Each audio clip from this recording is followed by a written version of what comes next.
नमस्कार मित्रांनो, सुस्वागतम. घरोघरी मातीच्या चुली या मालिकेच्या आजच्या भागामध्ये आता ऐश्वर्याचा खेळ ह्या सर्वांनी संपवलेला असतो. आता नाना पुढे येतात. नाना म्हणतात की काय झालं ऐश्वर्या, तुझ्या पायाखालची जमीन सरकली ना? अगं आमची सुद्धा तीच अवस्था झाली होती. आमचा सुद्धा विश्वासच बसत नव्हता. परंतु हे बघ, जेव्हा खरं आहे जे काही आहे ते कळाले आम्हाला, तेव्हा आमच्या लक्षात आले. आणि तुझा बाप आहे ना सयाजी, तो तर तुझ्यापेक्षा कितीतरी पटीने चांगला होता ग. कारण त्याची दुश्मनी समोरासमोर होती, तुझ्यासारखं नव्हतं. आणि तू तर त्याच्यापेक्षा कितीतरी खालच्या पातळीला जाऊन वागलीस ग. अगं ज्या लोकांनी तुझ्यावर विश्वास ठेवला त्या सगळ्यांच्या पाठीत तू खंजीर खुपसलास. रागाने आता सारंग ऐश्वर्याकडे बघतो आणि बाकी सर्वजण सुद्धा. आता ऐश्वर्या मात्र रडत असते, कारण आज मात्र ऐश्वर्याची अगदी बोलती बंद केलेली असते या सर्वांनी मिळून. कारण सारंगला समोर आणून ऐश्वर्याचं भांड सगळ्यांच्या समोर आता फुटलेलं असतं. तेव्हा आता ऐश्वर्या ह्या सगळ्यांकडे बघते आणि म्हणते की हो, म्हणजे हे सर्व आता लग्नाचा घाट वगैरे आहे तर ते सर्व खोटं होतं. तर हे मुद्दाम हा जो काही माझा चेहरा सगळ्यांच्या समोर आणण्यासाठी. आणि सारंग तर जिवंत होते. तेव्हा आता जानकी म्हणते की हो अगं, हळद मेहंदी संगीत हे लग्न, हे डेकोरेशन आणि ह्या सगळ्या काही लग्नाचा घाट आता सगळ्या मागे अगं मी एकटी नाही तर आम्ही होतो. कारण तुला तर वाटतं की मी एकटीने हे सर्व केले, पण नाही, आम्ही सगळ्यांनी मिळून, त्या सगळ्या रणदिवे कुटुंबाने मिळून घातलेला आहे. हे लक्षात घे, हा घाट आहे ना तो आम्ही सगळ्यांनी मिळून घातला. अगं ऐश्वर्या, मी तर तुला पहिल्या दिवशी ओळखलं होतं अगं, पण नंतर एक एक करून सगळ्यांचे डोळे हे उघडायला लागलेत. आणि जेव्हा सारंग भाऊजींचे डोळे उघडलेत ना, तेव्हा मात्र, कारण तेव्हा आता सारंग स्वतःचा जीव संपवायला निघालेला असतो. जो काही घडलेला प्रकार आहे तो जानकी आता ऐश्वर्याच्या समोर सगळ्यांना सांगते. आम्ही आता ठरवले होते की जे काही तुटलेलं आहे तर ते जोडायचं. आणि तेव्हा मात्र आम्ही सर्वांनी एकत्र येऊन तुझ्या विरोधात हे सर्व प्लॅनिंग केले होते. आणि काय ग ऐश्वर्या, तू हे सर्व कशासाठी केलं? पैशांसाठी, प्रॉपर्टीसाठी, पैसा, सत्ता, मान, सन्मान यासाठी का? अगं हे बघ, ही अशी नाटकं करून हे सर्व मिळवता येत नाही, तर तो कमावा लागतो स्वतःच्या हिमतीने आणि स्वतःच्या कष्टाने. आणि हे बघ अगं ऐश्वर्या, तुला संधी दिली होती, एकदा नाही तर अनेक वेळा तुला आम्ही संधी दिली होती, परंतु हे बघ ती संधी तू कधीच सोडली नाही. तर आणि म्हणतात ना, एखाद्याची मती ही फिरली तर ती फिरते. तेव्हा आता ऋषिकेश म्हणतो की ऐश्वर्या, अगं ज्या क्षणी आपण दुसऱ्याचं वाईट करण्याचा विचार करायला सुरुवात करतो, वाईट करतो, त्या क्षणी सुद्धा आपलं वाईट व्हायला सुरुवात होते. आणि तू तर काय केलंस अगं, वाईट वागण्याच्या सगळ्या काही सीमा ओलांडल्यास. तेव्हा आता सौमित्र पुढे येतो आणि ऋषिकेश दादाला म्हणतो की दादा, अरे ती तरी काय करणार आहे, कारण तिचा प्रत्येक गोष्ट ओरबडून घेण्याची सवयच आहे तिला आणि तिचा स्वभावच तो आहे. अरे आता सुद्धा जे लग्न आहे ना, तर ते तुझ्या बरोबर ती प्रॉपर्टीसाठीच करते. तेव्हा आता अवंतिका पुढे येते आणि म्हणते की तिला विचारून काही उपयोग नाही. अरे नेहमीप्रमाणे ही नाटकं करेल आणि अगदी स्वभाव जो काही आहे ना तिचा नाही बदलणार. आवपणाचा आव आणेल आणि की बाबा अमुक झालं म्हणून मी असं केलं, तमुक झालं म्हणून तसे केले, तुम्हाला सगळ्यांना वाईट वाटेल ना म्हणून मी असं केलं, त्यामुळे आता मात्र बाद झालं. आता अवंतिका सुद्धा ह्या ऐश्वर्यावर धावून येते आणि आता तुझी ही नाटकं बंद कर. आणि ऐश्वर्या, तुझ्या एवढी गलिच्छ आणि चीप मुलगी मी आतापर्यंत कधीही बघितलेली नव्हती. ऐश्वर्या असे जेव्हा म्हणते तेव्हा आता ऐश्वर्या इतकी जोराने ओरडते की बास. शब्द जरी आता तो तोंडातून बाहेर काढलास ना अवंतिका, तर मी तुझं काहीतरी वाईट करून बसेल.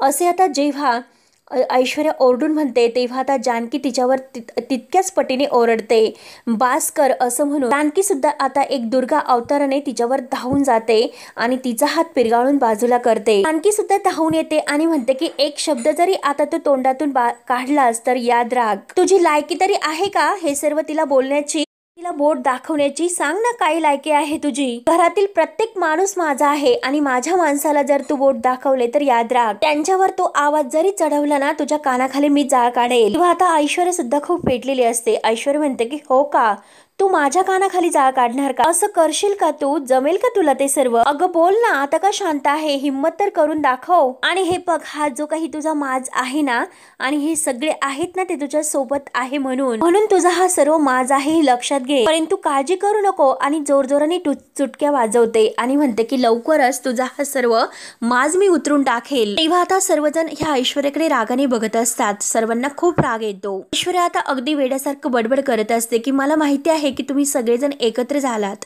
तुमची एक टीम बनली. तुम्हाला असं वाटत असेल की ह्या ऐश्वर्याच्या विरोधात तुम्ही जिंकलात म्हणून जोरजोराने टाळ्या वाजवते आणि म्हणते की आत्ताच तुम्ही लोक मला जिंकून दाखवाच. आणि एक गोष्ट लक्षात घ्या, आजपर्यंत तुम्हा लोकांना माझा खरा चेहरा माहिती नव्हता, कारण मला सतत आपलं तुमच्यासमोर नाटक करत राहवत लागायचं की मी किती गुणी सून आहे, आदर्श सून आहे, मी कशी आहे, अगदी हातवारे करत आता स्वतःचे हावभाव करत ती दाखवत असते. परंतु मी कशी आहे याची तुम्हाला तर काही गरज पडतच नाही. परंतु एका अर्थी मात्र ते बरंच झालं, कारण माझा खरा चेहरा तुमच्या सगळ्यांच्या समोर आला. तो कारण मला कसं आहे की तुमच्या समोर आता ह्या जानकी सारखं असं गुडगुडू गोड बोलण्याचं नाटक नाही करावं लागणार. कारण आता कसं आहे की आतापर्यंत मी तुमच्या सगळ्यावर सावधपणे वार करत होते, परंतु आता मात्र मला त्याची गरज नाही. आता खुलेआम मात्र सगळ्यांना संपवण्याचा प्लॅन मी आखणार आहे. तर तुमच्या सगळ्यांच्या समोर अगदी चुटक्या वाजवत वेड्यासारखं बडबड करत ऐश्वर्या आता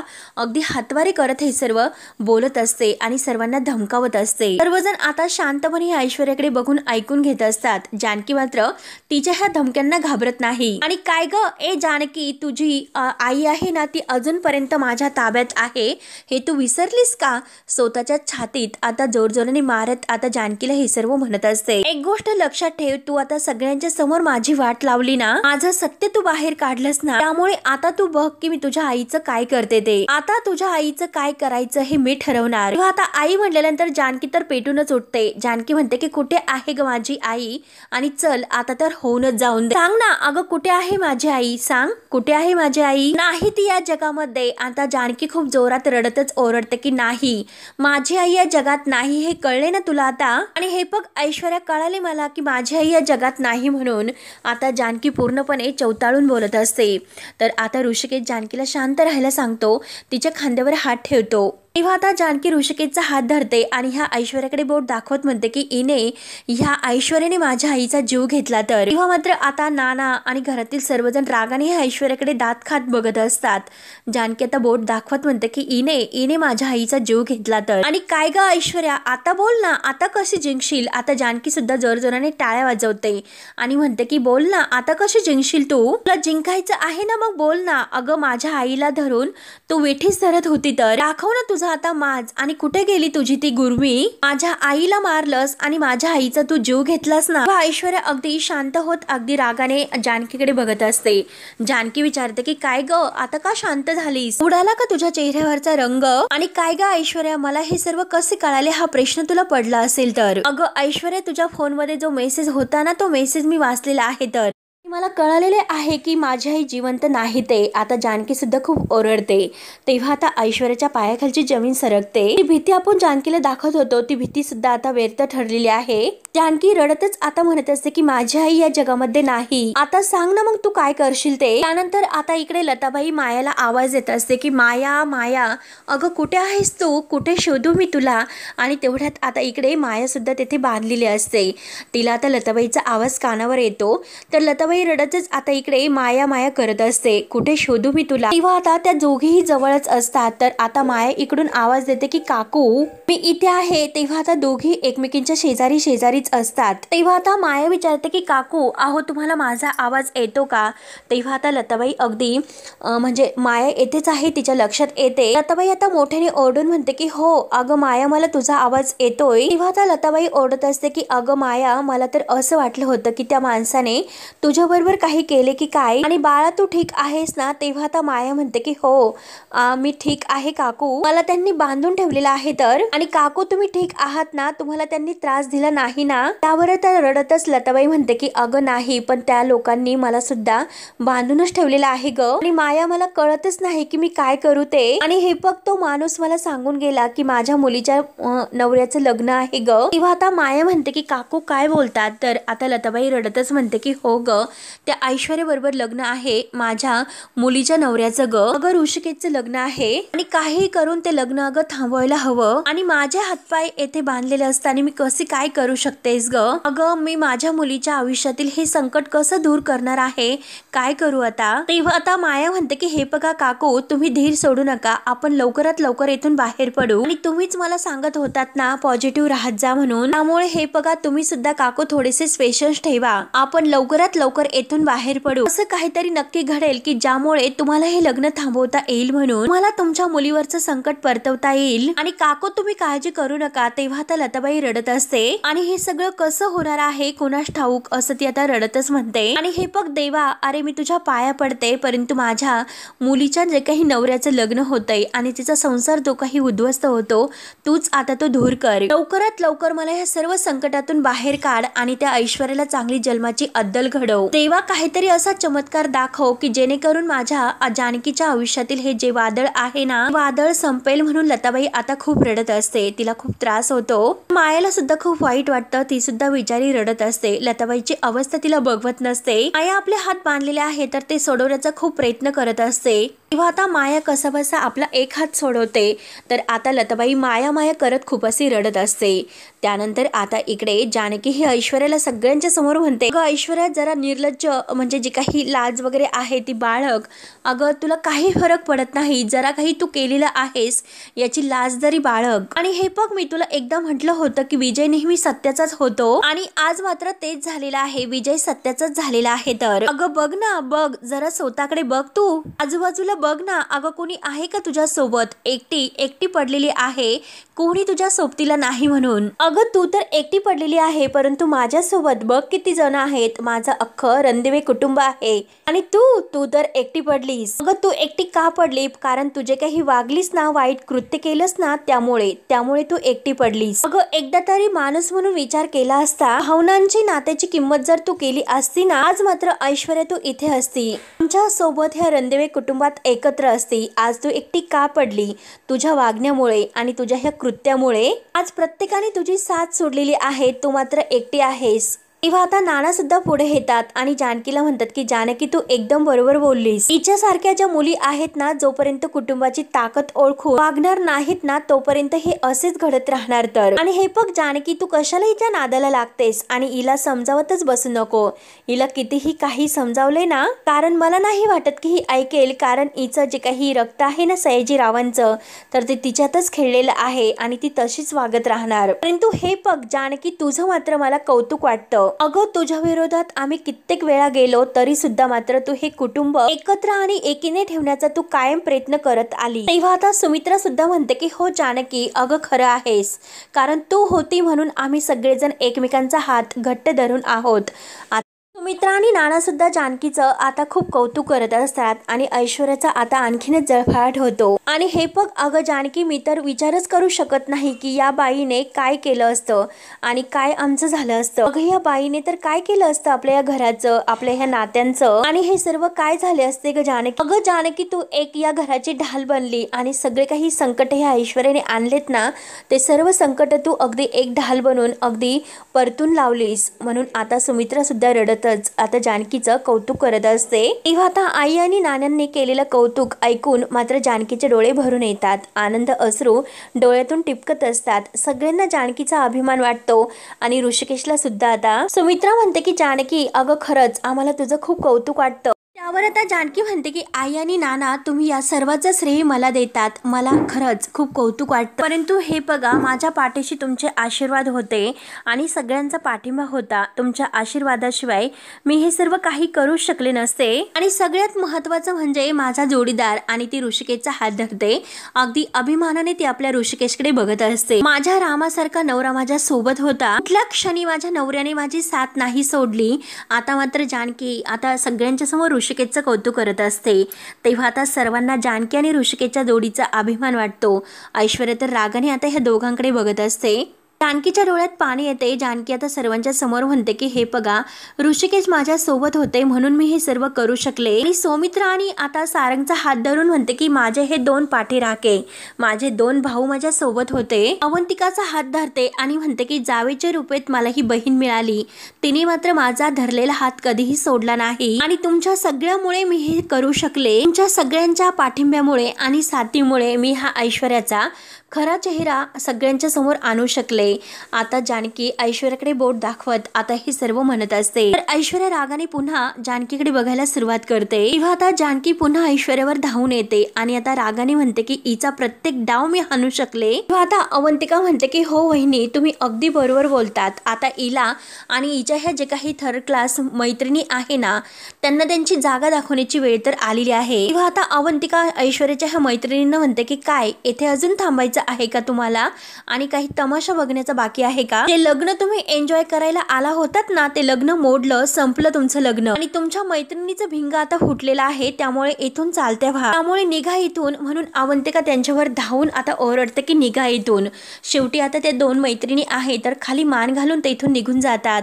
ऐश्वर्याला आणखीनच राग येतो। आता ऐश्वर्या सुद्धा तेथून जायला निघते, पण जानकी आडवी होते आणि ऐश्वर्याला म्हणते की थांब ऐश्वर्या। जानकी आता ऐश्वर्याला म्हणते की अगं अजून बरेचसे हिशोब चुकते करायचे आहे, तर त्याशिवाय मात्र तुझी इथून सुटका नाही। तर ऐश्वर्या म्हणते की म्हणजे नेमकं काय करणार तुम्ही लोक, माझ्यासोबत काय करणार आहे? तर आता जानकी म्हणते की हो कळेलच तुला सर्व। तेव्हा आता सुमित्रा पुढे येते। सुमित्रा म्हणते की तू आमचा विश्वासघात केलेला आहे। तर तेव्हा मात्र आता जेव्हा ऐश्वर्या लग्नाची मागणी घालायला आलेली असते, ते पण सारंग बरोबर लग्न करण्यासाठी, तेव्हा जे काही ती म्हणलेली असते या घरातील जे काही घरं आहे तर त्यातील नातं टिकवण्यासाठी मी सारंगशी लग्न करायला तयार आहे, आणि गावात जी बदनामी आता हे लग्न मोडल्यामुळे होणार होती ती सर्व थांबवण्यासाठी मी हे सर्व करायला तयार आहे, हे मात्र आता सगळ्यांना आठवते। तेव्हा सारंग ऐश्वर्यावर धावून येतो आणि म्हणतो की ऐश्वर्या, तुम्ही माझ्या प्रेमाची किंमत केली ना, मला फसवलं। तेव्हा मात्र आता ऐश्वर्याला जे काही ती मैत्रिणीसोबत बोललेली आहे ते सर्व क्षण आठवतात। सारंगचा जो काही अपमान तिने केलेला असतो की त्या घरातील तो सारंग कायम माझ्या मागे पुढे करत असतो। त्यानंतर आता ऋषिकेश पुढे येतो। ऋषिकेश ऐश्वर्याला म्हणतो अगं ऐश्वर्या, तू तर या घराच्या सर्व सीमा ओलांडल्या। अगं तुझ्यामुळे तर माझ्या मुलीचा सुद्धा जीव धोक्यात आला होता, कारण जेव्हा आता स्कूलमधून आता ही ओवी सुटलेली असते, तेव्हा मात्र आता ह्या ऐश्वर्याने मात्र तिला चुकीचा रस्ता दाखवून तिला अगदी म्हणजे चुकीच्या दिशेने पाठवलेले असते। तेव्हा आता ऋषिकेश आणि जानकीने मात्र आता आपल्या ओवीला वाचवलेलं असतं।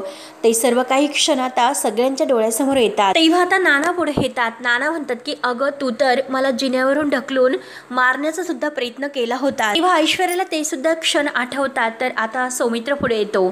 सौमित्र म्हणतो की अगं तू तर आमच्या भावाभावामध्ये भांडण लावलेस, आमच्यामध्ये फूट पाडण्याचा प्रयत्न केलास। तेव्हा आता अवंतिका पुढे येते। अवंतिका म्हणते की अगं घरच्या सुनेवर कोणी विश्वास ठेवणार नाही अशी सुद्धा तू वागलीस। आता जो कार्यक्रम असतो मंगळगौरीचा, त्या कार्यक्रमाच्या वेळेस अवंतिकाच्या साडीवर खास कुजलीची पावडर टाकून तिच्या पूर्ण अंगाला खाजव तिने सोडलेली असते आणि अवंतिकाला असा त्रास दिलेला असतो। ते सर्व क्षण आता सर्वांना आठवतात। त्यानंतर आता इकडे आजी सुद्धा आता पुढे येते। आजी म्हणते की अगं मी तर तुझी कायम साथ देत आले, तुझ्यावर विश्वास ठेवत आले, आणि तू तर काय केला माझा विश्वासघात। अगं तू तर खरंच घातकी मुलगी आहे। तेव्हा आता जानकी पुढे येते। जानकी म्हणते की अगं तू तर माझं सौभाग्य सुद्धा बळकावण्याचा प्रयत्न केलास। तेव्हा मात्र आता ऐश्वर्या जानकीला म्हणलेली असते की हे बघ, तुझी आई माझ्या ताब्यात आहे, तेव्हा तिच्यासाठी मला ऋषिकेशशी लग्न करावं लागेल। तर जानकी आता ते सुद्धा तयार झालेली असते। आता ऐश्वर्याने ऋषिकेशला सुद्धा आपल्याकडे ओढून घेतण्याचा प्रयत्न केलेला असतो आणि बळजबरीने लग्न करण्याचं सुद्धा ठरवलेलं असतं। हे सर्व क्षण आता जानकीला आणि घरातील सर्वांना आठवतात। त्या प्रत्येक क्षणाची आता सर्वजण ह्या ऐश्वर्याला अगदी आठवण करून देतात। जानकी म्हणते की अगं तू आतापर्यंत तर काय काय कारस्थान केलीस, अगं माझ्या सासूबाईंना तू माझ्या विरुद्ध सुद्धा भडकवलं। तेव्हा आता जे काही सुमित्रा ही आता ऐश्वर्याचं कौतुक करत असते आणि जानकीचा अगदी रागराग करत असते, हे क्षण सुद्धा आता ऐश्वर्याला त्याची आठवण करून देतात। तेव्हा मात्र आता जानकी म्हणते की अगं काय केलं नाहीस तू आतापर्यंत, खूप कारस्थानं केलीस। तर ऐश्वर्या अजून सुद्धा काही तिची गुरमी उतरलेली नसते। आता ती जानकीला म्हणते की काय ग, तू काही कमी वागलीस का माझ्यासोबत? अगं बोल ना, ह्या सौमित्र बरोबर मला लग्न करायचं होतं, कारण ह्या डिफेक्टिव्ह पीस बरोबर मला लग्न करावं लागलं। आता सारंगकडे बोट दाखवते आणि हे सर्व कुणामुळे झाले, कुणामुळे मला ह्या डिफेक्टिव्ह पीसशी लग्न करावे लागले? तर तुझ्यामुळेच ना जानकी, अगं माझ्या स्वप्नांची रांगोळी ही तुझ्यामुळे विस्कटली, म्हणूनच अगं जानकी या घरात तर मी तुला उद्ध्वस्त करायला आले होते। तेव्हा आता जानकी म्हणते की बास, अगं बास झालं ऐश्वर्या, बास कर। अगं काय ग, किती किती वेळा तू त्याच गोष्टीचं भांडवल करणार आहेस ग? माझा अगोदर सौमित्र बरोबर लग्न नाही झालं, मला सारंग बरोबर लग्न करावे लागले। सौमित्र सारंग असं किती वेळा? अगं ऐश्वर्या बास, अगं ऐश्वर्या किती वेळा तू हे सर्व भांडवल करणार आहे? अगं तुझं भिंग फुटलेलं आहे आणि सगळ्यांना खरं काय आहे ते कळालेले आहे. तुझ्या बाबतीत सर्व सत्य आता समोर आलेले आहे, त्यामुळे आता बास कर. आणि काय ग, तुला कोणी सांगितलं होतं की सारंग भाऊजींची लग्न कर म्हणून? अगं तो तर निर्णय तुझा होता आणि तूच तर सारंग भाऊजीशी लग्न करायला तयार झाली होती. अगं त्यांना तर तू फसवलं, ते सुद्धा तुझ्याशी लग्न करायला तयार नव्हते, परंतु तू त्यांच्याशी लग्न करायला तयार झाली म्हणून त्यांना आनंद झाला आणि तू त्यांच्या प्रेमाचा भंग केलास. अगं त्यांच्या प्रेमाचा भंग तर तू केलास, परंतु त्यांच्या बाळाची खोटी आई होणार आहे हे सुद्धा तू सगळ्यांना सांगितले, सर्वांना फसवले, त्यांना सुद्धा फसवले. मग आता ह्या सगळ्याला सामोरं कोणाला जावं लागणार आहे? तर ते तुलाच. या सगळ्याचा हिशोब चुकता केल्याशिवाय आम्ही तुला कोणीच येथून नाही जाऊन देणार. तेव्हा आता ऐश्वर्या म्हणते की काय करणार आहात तुम्ही? करणार आहात तुम्ही लोक माझ्याबरोबर? सांगा ना काय करणार आहात? मला मारणार आहात का? आई सांगा काय करणार आहात तुम्ही?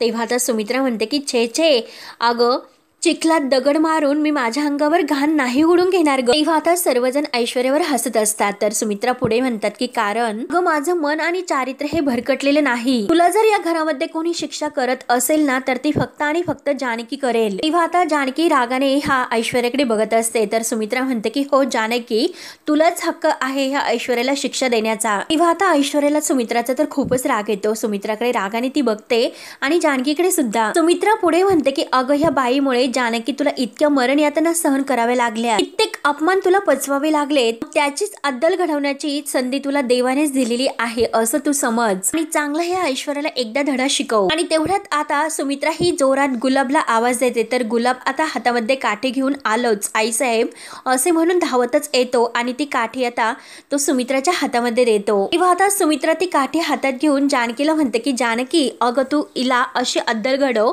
की कोणतीही सून यापुढे घरामध्ये अशी आग लावणार नाही, तर परत कोणतीही मुलगी इतकं चुकीचं नाही वागणार ते, आणि परत कोणतीही बायको आपल्या नवऱ्याला नाही फसवणार. म्हणून सुमित्रा आता ती जानकीच्या हातामध्ये काठी देते. तर जानकी ती काठी आपल्या हातात घेते आणि ती काठी हातात घेऊन जानकी आता ऐश्वर्याकडे बघत असते. ऐश्वर्या तर आता पूर्णपणे घाबरते. तर मित्रांनो हा भाग येथे संपतो. पुढील भागामध्ये जानकी ऐश्वर्याच्या हातामध्ये सुद्धा आता एक काठी देते आणि ऐश्वर्याला म्हणते की चल तुला एक संधी आहे.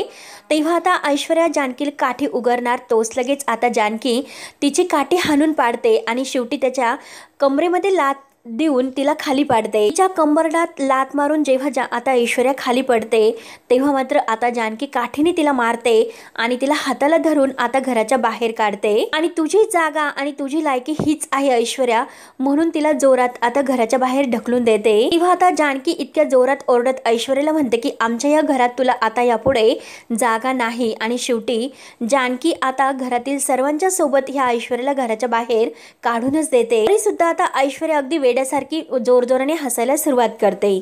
सर्वजण आता ह्या ऐश्वर्याकडे बघत असतात. तेव्हा आता ऐश्वर्या जोरात आपला हात खाली मारते आणि तुम्हाला काय वाटलं, तुम्ही लोक जिंकलात आणि मी हारले का? आणि आपल्या डोक्याची मंडोळी आहे तर ती जोरात तोडते आणि फेकून देते आणि स्वतःच्या छातीत मारत म्हणते की मी ऐश्वर्या आहे, नावाची ऐश्वर्या. आता आपण कोर्टातच भेटू आणि अगदी दणक्यात तेथून निघून जाते. तेव्हा आता सर्वजण ह्या ऐश्वर्याकडे रागाने बघत असतात. तर आता शेवटी ऐश्वर्याला घराच्या बाहेर काढलेले असते आणि ऐश्वर्याने त्यांना कोर्टाची धमकी दिलेली असते. तर मित्रांनो आता पुढे काय होईल? आता आपली जानकी मात्र ऐश्वर्याचा कसा पुन्हा पर्दाफाश तिने केलेला असतो. आता तिला आणखीनच तिच्या पापाची आणि तिची गुर्मी कशी उतरणार असते हे बघायला मात्र आता विसरू नका. तर मित्रांनो पुढे काय होईल आता हे पाहण्यासाठी आपल्या चॅनलला नक्की सबस्क्राईब करत राहा. धन्यवाद.